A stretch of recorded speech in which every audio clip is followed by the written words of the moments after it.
Hello everyone, welcome to Development Tour.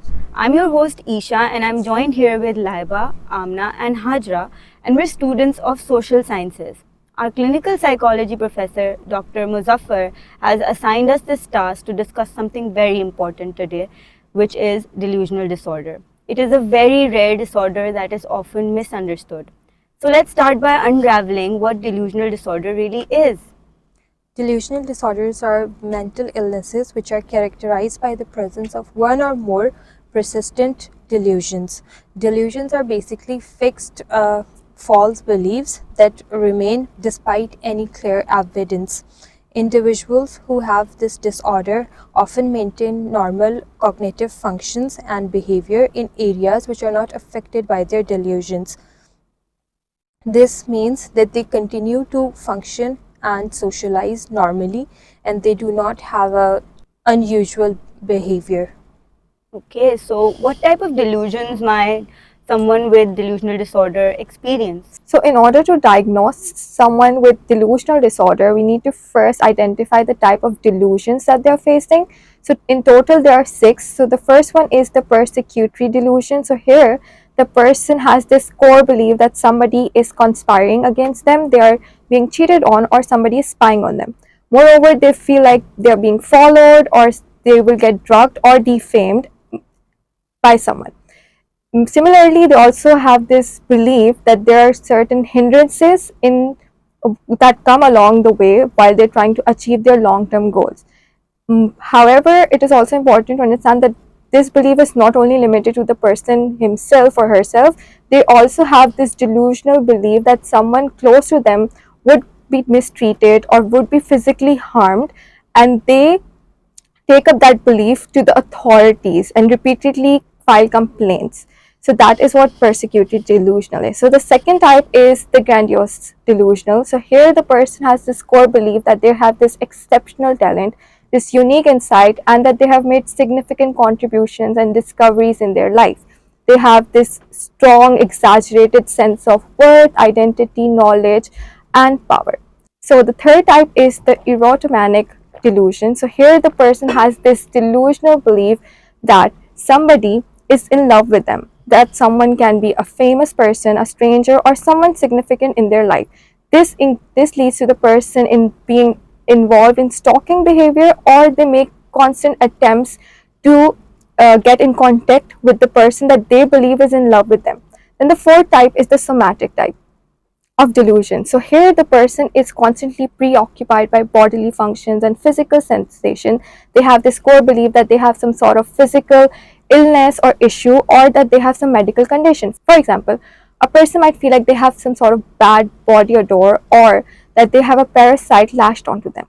Then the fifth type is the jealous type of delusion. So here the person has this core belief that their partner is unfaithful to them and they're being cheated on. And this delusion basically rises from no concrete evidence. So the last type is mixed delusion. So here two or more delusions can co-occur together. For example, someone might have this delusion that their significant other is being faithful to them, and they would go to the authorities and repeatedly make complaints against them. So this shows that they have jealous delusion and persecutory delusion as well. Wow, there's quite a few types of delusions. Now let me know what causes delusional disorder. Okay, so far we've understood that delusional disorder is basically part of psychotic disorder that includes unshakable faith in false beliefs, right? Now there isn't any particular cause that exists. However, we can break down the causes into 3 factors. So the first one that we have is the biological or the genetic one. Now, if anybody has a familial history of, for instance, other psychotic disorders or delusional disorder like schizophrenia, they are more likely to be, vulnerable to getting delusional disorder. Number 1. Number 2, if there is any abnormal activity or there's dysregulation or there's alteration in the brain chemistry. For instance, we have these neurotransmitters such as dopamine. Dopamine is our reward, or it is our motor control or motivation, neurotransmitter. So if there is hypoactivity or there is hyperactivity of dopamine, it can lead to delusions. Not just dopamine, other neurotransmitters are also, such as serotonin or glutamate. Then another third factor of biological causes could be the neurodegenerative diseases such as your Parkinson's disease or Alzheimer's disease. So that can also lead to a person having delusions. Then if there is any impairment or dysfunction in any part of the brain, for instance, we have prefrontal cortex and we have temporal lobes, we have hippocampus. All of these parts are either associated with critical thinking, logical reasoning, or memory. So when there is impairment in any part of the brain, it leads to the person misinterpreting their reality around them, which then again leads into developing delusions. And then if somebody has hyperthyroidism or hypothyroidism or any endocrine disorder, that can also lead to person developing delusions. Now that we've seen the biological factors, let's move to the environmental factors. Now, environmental factors could include if, for instance, somebody lives in a very isolated environment, for instance, immigrants or somebody who's living in confinement, so they will have no social support, social network, they will have no external stimuli to react to, and that is when they can develop delusions. Then also, for instance, if you live in an environment and you consume a lot of drugs such as methamphetamine, cocaine, heroin, or if you are an avid consumer of alcohol and then you're struggling with alcohol withdrawal, that also impacts how you interpret the stimuli around you, and then you ultimately misinterpret the stimuli, and that leads to you developing delusions. Environmental factors can also include like stressors such as financial constraints or economic constraints, homelessness, so that also impair the way you interpret your stimuli, then again leading into delusions. Then lastly, let's look at the psychological causes of delusional disorders. So for instance, if anybody has been a victim of abuse, neglect, psychological abuse, or emotional abuse, physical abuse, any sort of that, so that results in chronic stress. And chronic stress again causes dysfunction in the parts of brain such as limbic system, prefrontal cortex, hippocampus, and that leads to misinterpreting the reality, again ultimately into delusions. Psychological factors could also be, for instance, if you have had a very severe traumatic experience such as loss of loved one, loss of job, or any sort of loss, that is also psychological factor.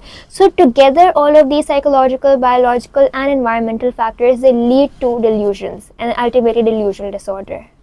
Okay, thank you, Laiba.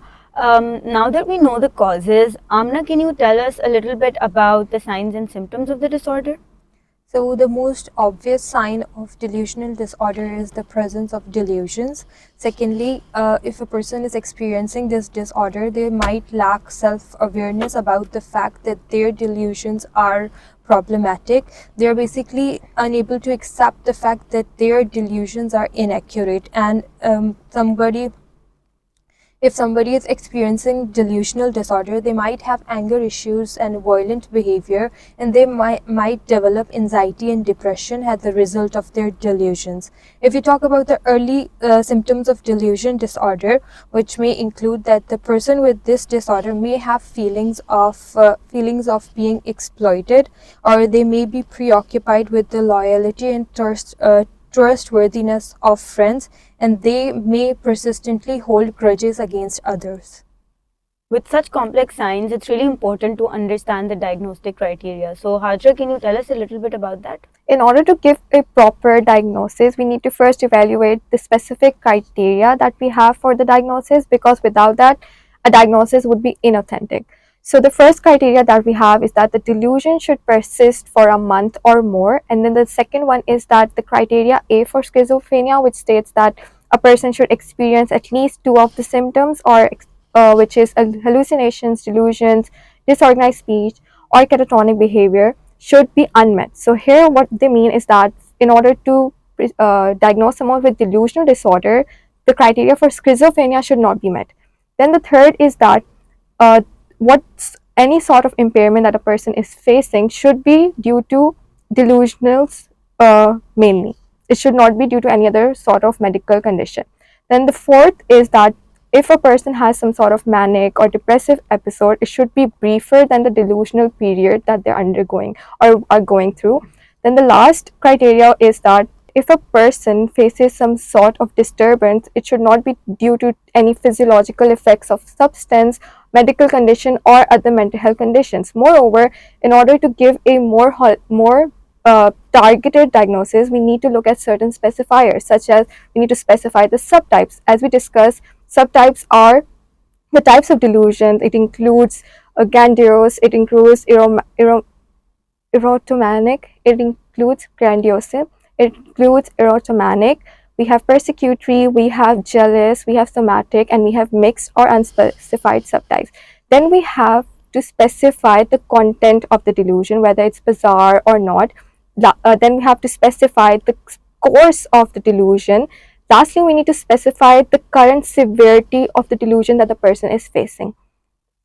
That's a very clear diagnostic criteria. So, how would a mental health professional assess someone for delusional disorder? So, assessment is it's like a comprehensive evaluation system that is not just, that does not only comprise of any one element but has several things that are done. For instance, clinical interviews taken, psychological assessments are done, physical examinations, screening tests, behavioral observations. So they all together are done, and then only we can diagnose it as per the DSM's criteria. So the first step we can say is the clinical interview, which is taken by a mental health trained professional, and they collect data on the psychiatric, familial, or their if they're experiencing delusion, then what is the frequency or impact or onset or the nature of delusions. After the history is collected, after the information from the client is collected, they have to make sure that they rule out any medical or other mental disorders. As I mentioned earlier, that delusions are experienced in other mental disorders such as schizophrenia or other medical diseases such as Parkinson's or Alzheimer's. So it's very important to rule those out, and how that is done is through a physical test. Basically, like we can also say it's a neurological or a medical test or a screening test, such as body imaging or blood test. Once it is clear that there is no other mental disorder or medical disease, you have to establish the you have to establish the link with the mental disorder, that is your delusional disorder, and for that you do a psychological test. Psychological test could be for instance your mental status examination, or it could be personality test such as thematic appreciation test or Minnesota multiphasic test, where you actually see the underlying factors that could be contributing to the person experiencing delusions.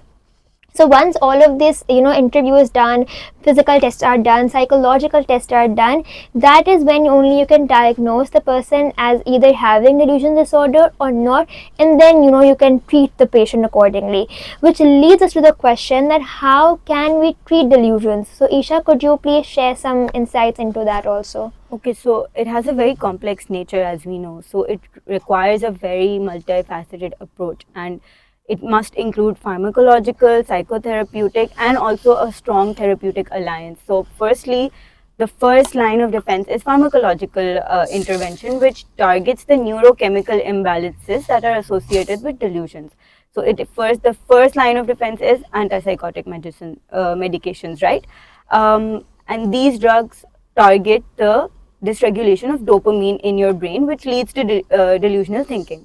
So first generation antipsychotics such as haloperidol are effective in acute cases, but because of their side effects and high risk of movement related disorders, they are very unlikely to be used and used for a very short term.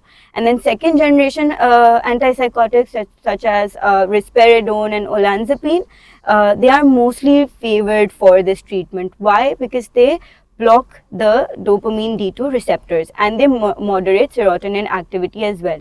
That's why when they do that, they stabilize your thought processes with very few side effects, and that's why they are liked.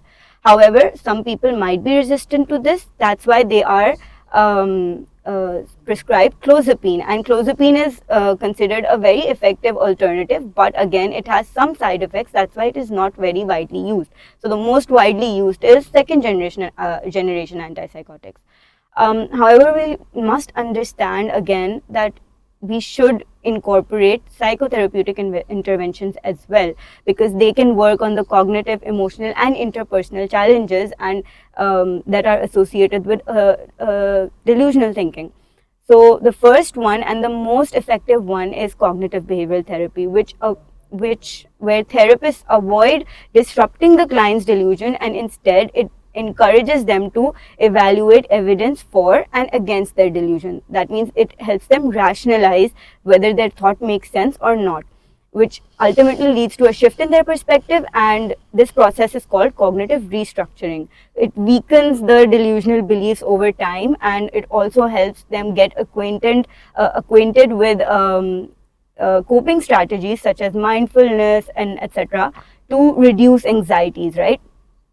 Other than this, we have support therapy, which is very important to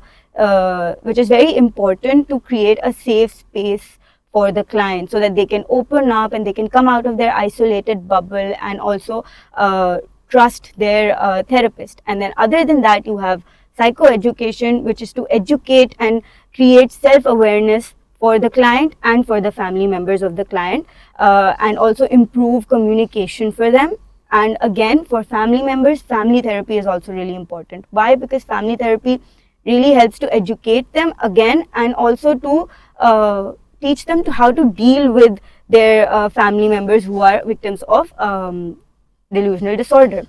So overall, we must know that having both approaches, pharmacological and psychotherapeutic approaches, is really important. Pharmacological approaches are very short term, and then after that you must wean them off. That's why you need psychotherapeutic approaches in the long term. Okay, that was very informative, I must say. So, Eesha, like, could you also share that how prevalent is it in Pakistan and if it has any real world implications? So, in a country like Pakistan, this delusional disorders are very underreported, and schizophrenia and other disorders are very highly reported. However, persecutory delusions in specific are mostly reported more, observed more, right?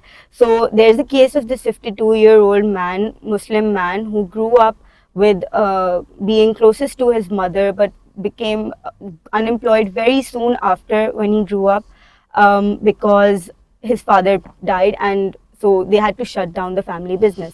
So after that, he got married, and he got married into a different Islamic sect, and because of that, that caused religious and personal conflicts in his life as well. So he started to believe that his wife was conspiring against him and would try to kill him, right? And that's why he would flee his home. All of these life events already created so much traumatic mind space for him. However, on top of that, he was very close to his mother, and his mother also passed away very soon. So all of these things piled up for him to develop a persecutory thinking. So low socioeconomic status and cultural traditions and religious traditions here really played a big role in his delusional beliefs. And I think that is really, really important to understand. In a place like Pakistan, there's a very rich cultural tapestry, and that's why these disorders are very likely to occur over here. That's very insightful, because yes, you're right. Even in the environmental causes, like one of the cause that I should have mentioned, that was the religious, people who have this cultural pressure or societal, norms, so they also tend to reinforce delusions. And I think that we've managed to create enough awareness, which I believe is very important in today's world, that, people should be aware about mental disorders as much as they do about the mental diseases. So I think I would like to thank Dr. Muzaffar on behalf of all of us for providing us with this opportunity that we could come up and, increase awareness for delusional disorders. Thank you so much, and thank you everybody for watching and trying to gain more insight into this topic, which is really important in today's time. We would be really thankful if you give your precious feedback at feedback@zabfm.org. The comment box is open for your comments, and thank you, wonderful guests, for your time and input today. That's it for today. I hope this was really helpful.